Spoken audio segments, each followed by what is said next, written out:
Hello and welcome along to the PPW pod, bringing you news, views and interviews from the world of property marketplaces and prop tech in general. Thank you to everybody who has subscribed, liked, given us feedback from our first two episodes. We really appreciate it. You can find us on YouTube, you can find us on iTunes, on Spotify, on Amazon Podcasts, and I think on Google as well. For this week's episode, I'm joined as always by Simon Baker. Hey Simon, how you doing? Very well, thank you. Good morning. And I'm joined by Mal McCallion, who is, I don't know about veteran. I don't like calling people veterans when they don't, when they're not maybe so old. Pretty old.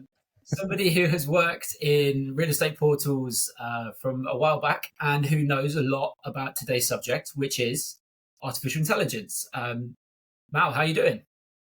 Really well, thanks, Ed. Good to see you, Simon, as well. And yes, thanks for the kind intro. But I think, veteran, old stager, that sort of thing is perfectly fine. Okay. Speaking of which, why don't you start off? So you know Simon and myself, and we know you, but the audience maybe doesn't know about your background in real estate portals and in AI. So why don't you fill us in a little bit? Sure.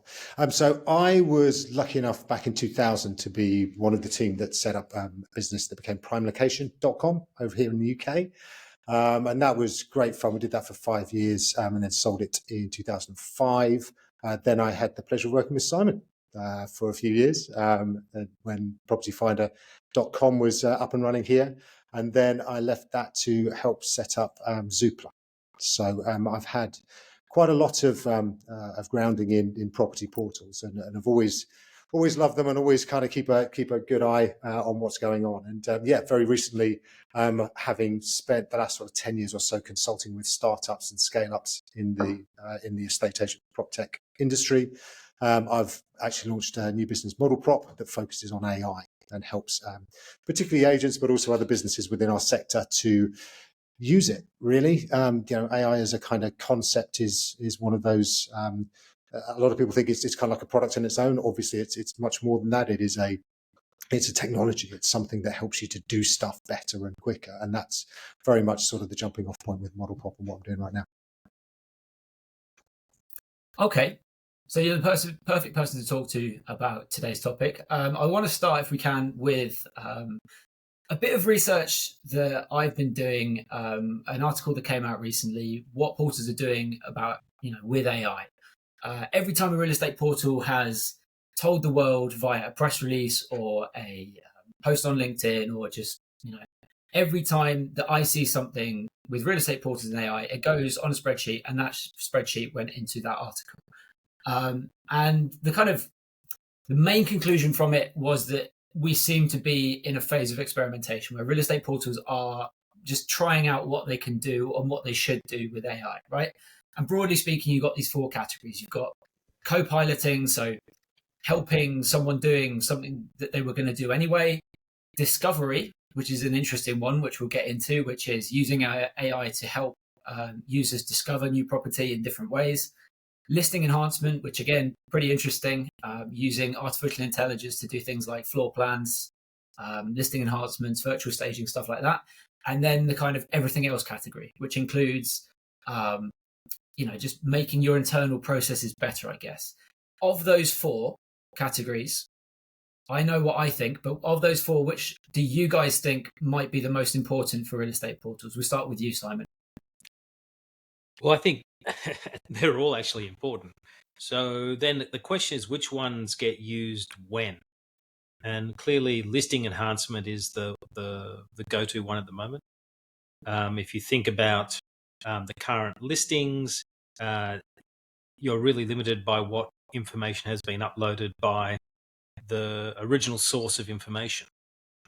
But with listing enhancement, you now have the capacity to look at images, to pull out additional information, to write better content around the listing, and thus get better engagement with the potential buyer or renter. And then I think with listing enhancement comes tools such as what prop techs are doing, for example, which allows you to take an existing image of a room and their technology overlays that and allows you to strip out the furniture and put your own furniture in. See, or you can change the walls, or you can even change walls, add walls. You can basically do renovations on the fly to get an understanding of what it looks like. So I think that's probably today the most important application from my perspective, because it's not changing the way in which Portal operates, but what it is doing is just changing the overall experience of the consumer, which leads to better quality leads, and thus leads to a happier advertiser at the end. So I'd start with that as my number one um, lead at the moment in terms of the use of AI technology. Okay, how about you, that's Mal? right, What do you think? What have you seen that you are really excited about on Yeah, real estate portals and their use of AI? I think that's right. I think that the ability of AI to be able to kind of parse property descriptions, huge, vast quantities of property descriptions, and deliver, properties, by a river that have got wooden floors, near a particular school. I think that, from a consumer viewpoint, is the use case that they all want. I do think it presents something of a challenge to portals, particularly given that the monetization, perhaps, that's gone on in the past. The premium products and so on, and again, I go back to the days when we were building Super and others. That was such a core part of our growth. And what AI is going to enable people to do and consumers to do is actually to almost bypass some of these shortlists, so the featured properties and things like that, and actually kind of enable them to get to results without necessarily trying to bypass those premium properties. So I think it's going to be an interesting sort of almost a bit of cat and mouse, really, where consumers, and perhaps particularly new portals and new kind of entrants into the market, who are trying to leverage AI. Over here we've got one called Jitty, that are trying to build that consumer experience as being the thing. That actually, look, why are you going and finding out and having to plow through, Rightmove's interstitial page and then all these properties that they've highlighted for you, when actually all you want to do is just, as you can do now on ChatGPT, you can just speak into it, ask it a question, and you just get an answer back. So I think that tension is going to be a really interesting challenge and something that portals are going to have to find a way to get through, because consumers, I think, are going to become ever more demanding. Everybody knows attention spans are gnat-like these days. So the idea of actually trawling through things that are of less interest to you, I think, is going to be something that consumers look to save their time on. But I do agree. I think that ability to sift through all of these properties and find very kind of almost micro interesting pieces. What is my dream home? My dream home is these three things. Therefore, that's all I'm interested in. That now is here. Whereas before it used to be, these are the filters that you've got, and that's it. Yeah. So what we're talking about, Malcolm, is sort of AI changing the search experience. It's this transition from search to discovery, and potentially even tell, where you just get told these are the three properties you should look at, and don't waste your time anywhere else, because the AI has learned a lot about you. Scary place, but we're progressively going there anyway. I think that's right. I think the interesting challenge this all brings for an existing player, such as a Rightmove or an REA or anyone who's reliant on an advertising model that is fundamentally about not showing the consumer exactly what they're asking for. That's how they monetize it. If you think about it, you do a search, you go through a very antiquated process of putting in a suburb, maybe putting a price range, you press the button. Rightmove, as you said, has this weird historical interstitial page, which no one else has, but they do. And then you end up with a list of properties, and the properties don't actually meet your requirements. They're still showing you things you may have looked at historically. And they're presented in a way where he who has paid most money as the advertiser is at the top. Yeah. But that has got nothing to do with what you're looking for as the consumer. And if a portal was to do exactly what I asked it to do, which was just show me what I'm interested in, it wouldn't make as much money. In fact, it would make a lot less money because I wouldn't be sifting through a whole bunch of crap to find what I'm looking for. Yeah. And like you say, because crap you I might have don't already have to seen. sift through it. So how do you think this could potentially impact the industry? I genuinely think that there are going to need to be. So I think about Rightmove, obviously operating in the UK. We set up Zoopla to take it on, and so on and so forth. There has the first mover advantage that they've always enjoyed, particularly the network effects. They weren't actually the first one, but they were the first ones to really land it and land it well. That they have a strategy, and this has been, they had an investor day just in November, where they essentially laid out their plans for the next 5 years, and over the next 5 years. We calculated up that actually it means that agents will be paying £1,953, where they're currently paying about £1,400 by the end of 2028. So their model does not change, or has not changed fundamentally. They are also going after things like mortgages and so on and so forth. But that premium product idea, and the idea that consumers will continue to engage in the same way, they will be told that it doesn't matter what you really want, you will have to follow what we want, and we will drive you through these interstitial page and onto the others. That hasn't changed in the next. Sorry, the plan is not for that to change in the next 5 years, and I think that is. I think consumers are going to get to a point where that is less acceptable. I think that they're going to find other ways of going about it, whether that is by using broad kind of search engines, whether there's a TikTok equivalent, how the likes of Google enables you to surface things that are so much more relevant to you. Google as a growing AI business now, they launched Gemini towards the end of last year, their challenger to ChatGPT. These guys are going all in on AI and on discovery and on the ability for you to be able to find things that it is just in this big swathe of data that they've drawn together, and is going to be immediate as well. Gone are the days where I think ChatGPT was April 2023 or whatever.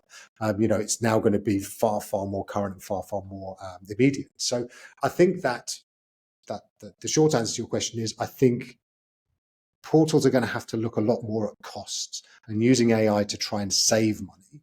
And I think that there's probably a big chunk that they can pull away there. But I do also think that there's probably a lower tier, offering that Rightmove has long kind of pulled the drawbridge up, or pulled the lower tiers up.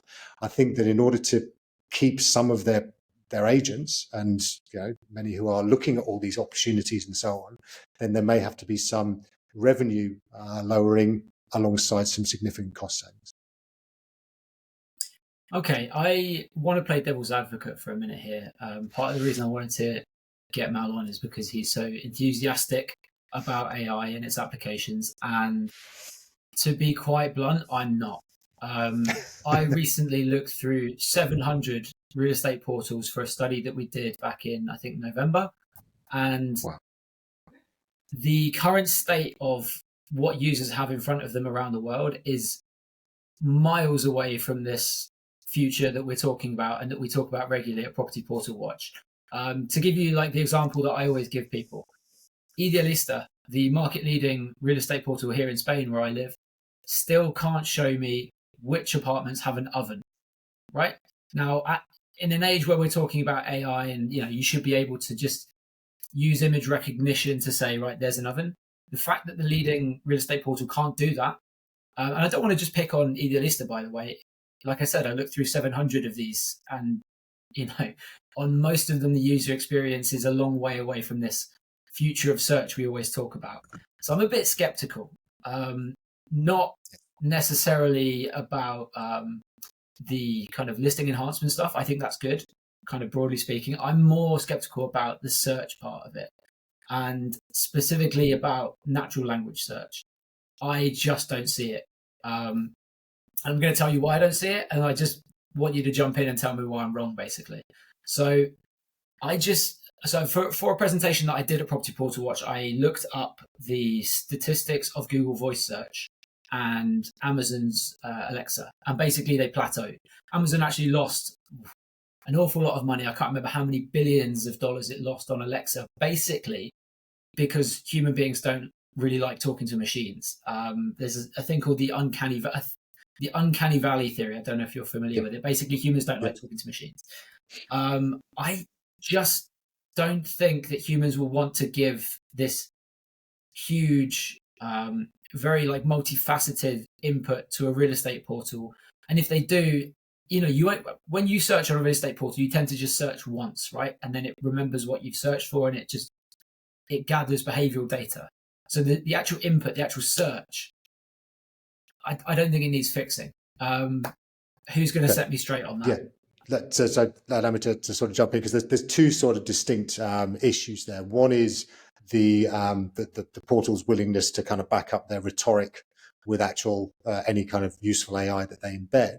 And the second piece is around sort of natural language search. So taking the second piece first, natural language search obviously does include voice. So yes, you can talk into ChatGPT now, and it actually gives some interesting answers.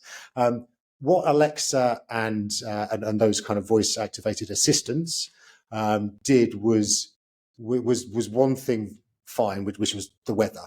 Actually, the other thing was kind of just putting a timer on. It didn't have the use cases that were initially envisaged. And what it did was it provided, if you asked it what it would recommend for a particular restaurant, it had kind of one-shot answer. So it didn't give people what they were looking for, which was a kind of rich search results that then enabled them to kind of talk through them. And technology wasn't there back then, right? So it kind of overshot in terms of its pitch, and then when everyone was disappointed, they started to drift away, as you say. What I think is different with natural language search, NLS and AI, is that you don't have to do it by voice. I think voice will come when people get over the kind of the Alexa burn. But I think that at the moment you can do natural language search just by typing, right? So you can type in, I want a 4-bedroom property near an outstanding school, 10 minutes walk from a train station, within this particular price range. And that will then serve you some results. And actually those results are really helpful. So natural language search as a concept, I think works well in text. I think voice will come as people become, as you pointed out, less of the uncanny valley. But I think that initially it's going to be text-based, and it's going to be kind of that way of people navigating it. The other piece, which is about the promise that portals give that they don't necessarily deliver on, is a genuine thing. And I think you've got to look at incentives. What is the incentive of Rightmove to get rid of that interstitial page?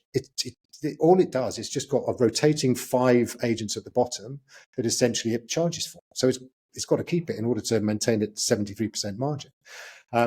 But from a consumer viewpoint, it's pointless. So there will be a pull, and Rightmove have got a non-exec director now on their board who's focused on AI, and there will be this tension, this pull between what AI is capable of doing, and this is true for all the portals, what AI is capable of doing versus what actually remains profitable, and almost that that innovator's dilemma, where actually if I change my stuff, then I start to see my margin going down. I've got unhappy stakeholders, unhappy shareholders, and actually, so why don't I just wait another 6 months / a year / 5 years until it's absolutely essential that I do something?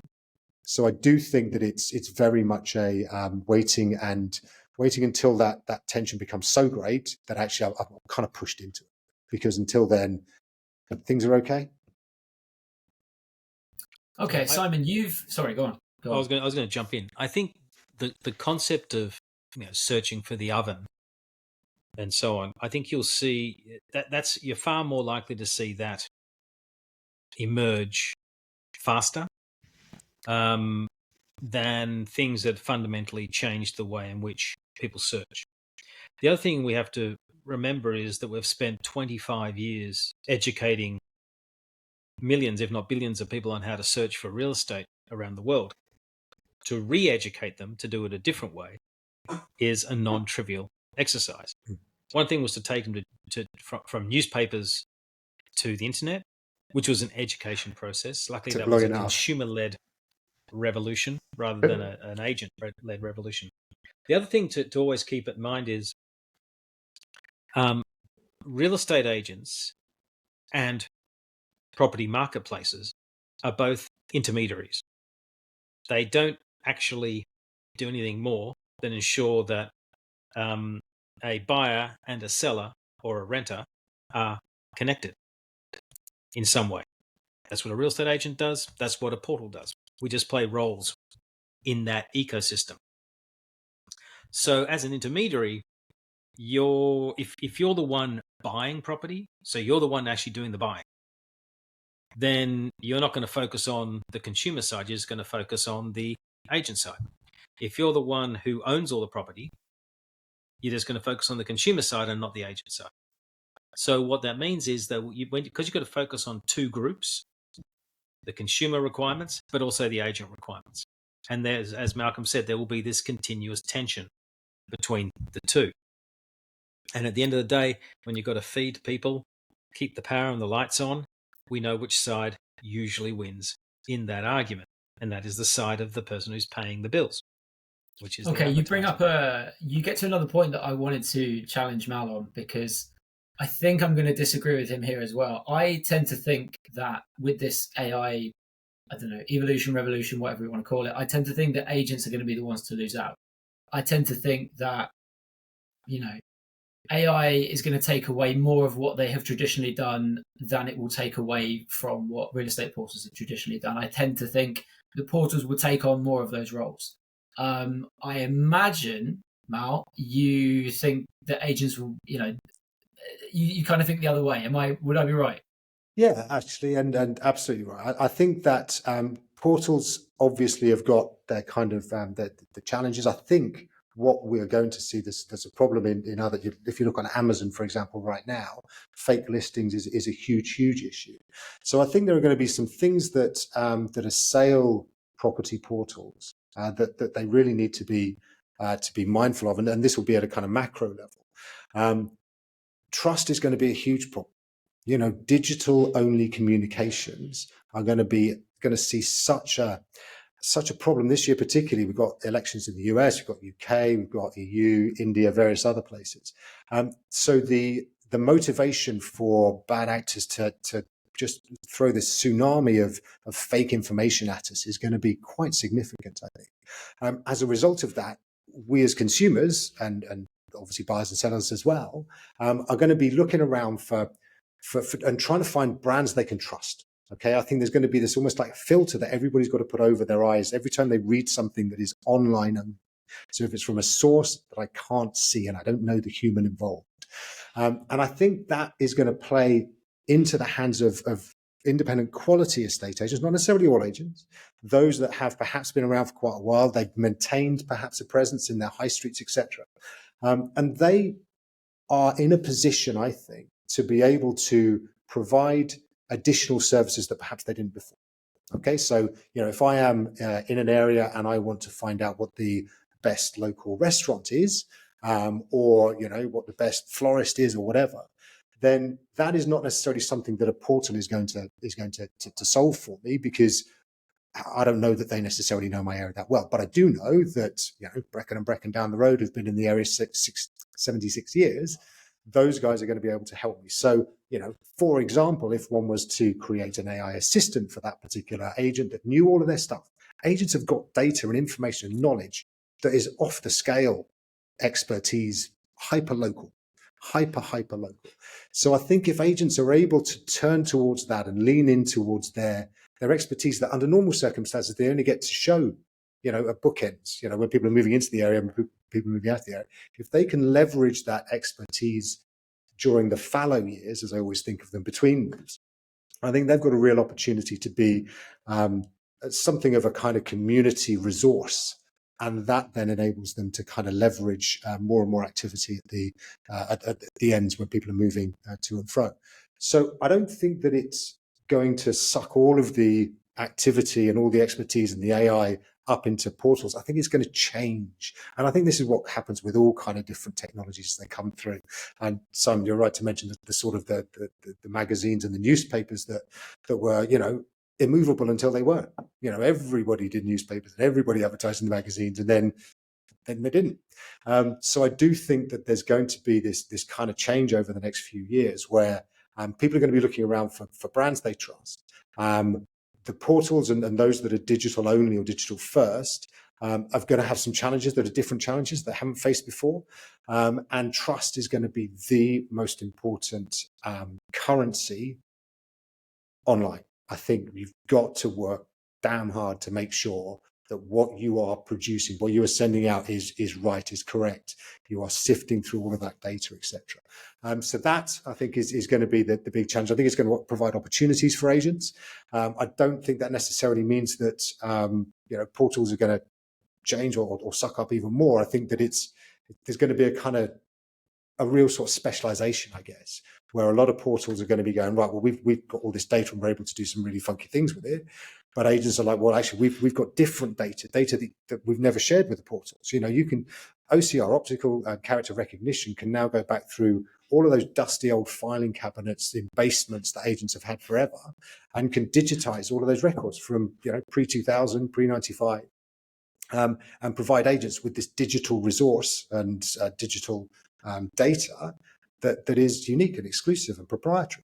And I think those are going to be the interesting things that actually, if agents are looking at AI correctly, then they're looking at what it can help them to do differently and to leverage their skill set, which is different from the portal skill set and the portal's usage of data. And I think that's what we're going to see with agents versus portals in the coming years. And the death of the industry has been often touted for 25 years, and hasn't it? We're still the fundamental underlying processes are that people still go to a real estate agent to help manage the process of selling the property. And when we think about it, clearly, if you look at the spectrum, at one end you have share accommodation, student accommodation, which is now hyper digitized, and historically you might have gone through an agent for that. Now it's a lot less. Then you look up the next lot, which is rentals, medium to long-term rentals. There's still a degree of agency involved in that, but they tend to be far more specialized in property management and far more digitized in both the management of the property and the management of the letting of the property. And then I think the next level is the sale of a home. And the challenge you have is that you might change a rental property every 1 or 2 years. You're going to sell a house and buy a house probably every 6 or 7 years.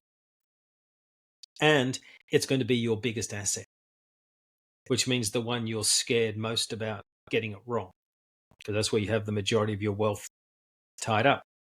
And that is where, and Malcolm's spot on, it's about trust, it's about brands, but it's also about a recognition that it's going to be a hands-on process for some part of the process. Maybe not all of it, but for some part of it. And the amount of investment that a property portal has to make into people at an agency level is enormous. And it changes the fundamental metrics of a portal. So no longer can you operate at 75% EBITDA margin, because that just doesn't financially work in the real estate industry. Maybe they're working at a 20% EBITDA margin. So then if you're a portal, you're going to start to think twice before you go down the path of getting into transactions, and which is when you start to disrupt the industry.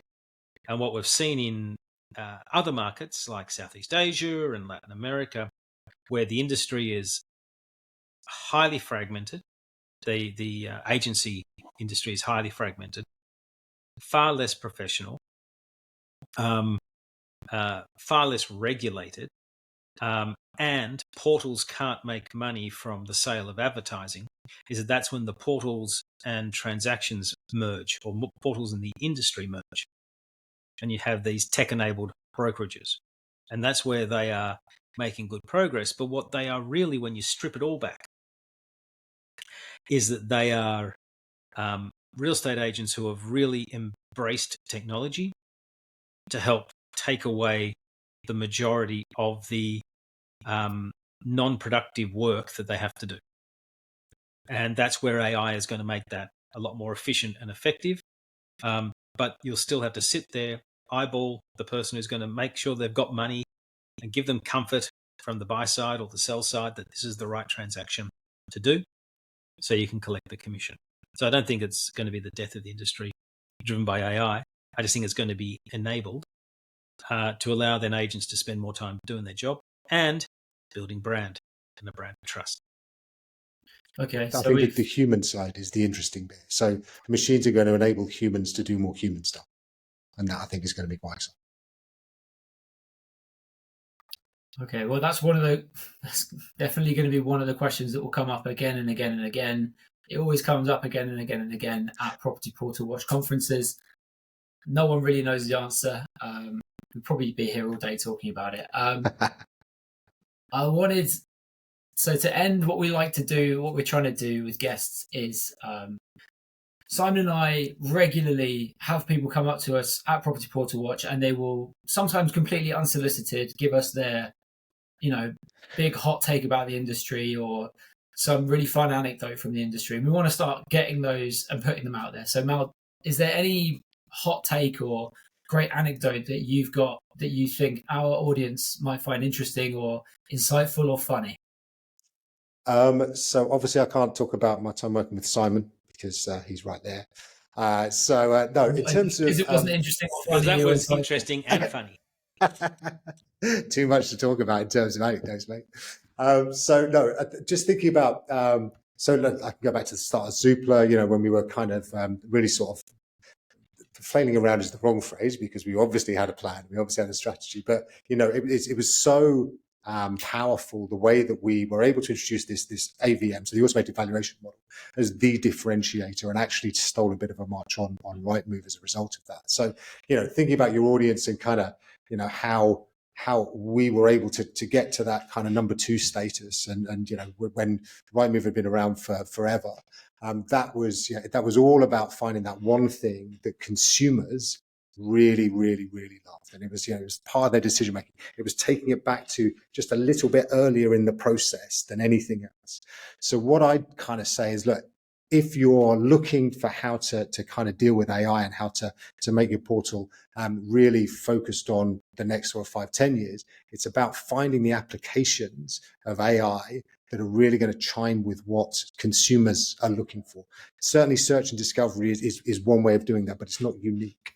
So I would be really kind of thinking, getting all my teams together and just kind of making sure that they are, they're kind of AI enabled, AI focused. So within each department, for example, you've got somebody who's kind of the head thinking about AI and how it can improve their areas, so that you're developing something for the consumer market that is going to just get you a bit ahead of the others, and make sure that you're delivering something that is of huge value right up front, because that's the thing that's going to help you to the next phase.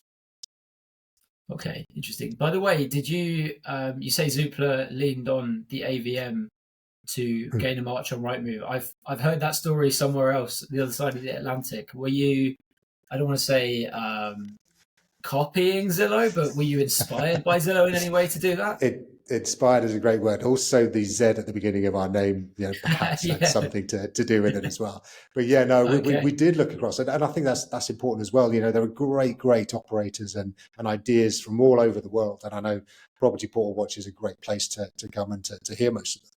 But we're always keeping an eye on what's happening around and about, and where appropriate, we're being inspired, as you say, by them. All right, gents. Before we leave, actually, Mal, if people want to keep up with your opinions on AI, I know you put them out there. Where can they follow you? Where can they find you? Where can they read your thoughts? Great. Thanks, man. So we're ModelProp, ModelProp.ai. You can come on there, register for a newsletter that I send out every week, which is reasonably opinionated, I think. Do come, sign up. We'd be delighted to be sending that out to you. And obviously reach out to me on LinkedIn, Mal McCallion, as well. Love to catch up.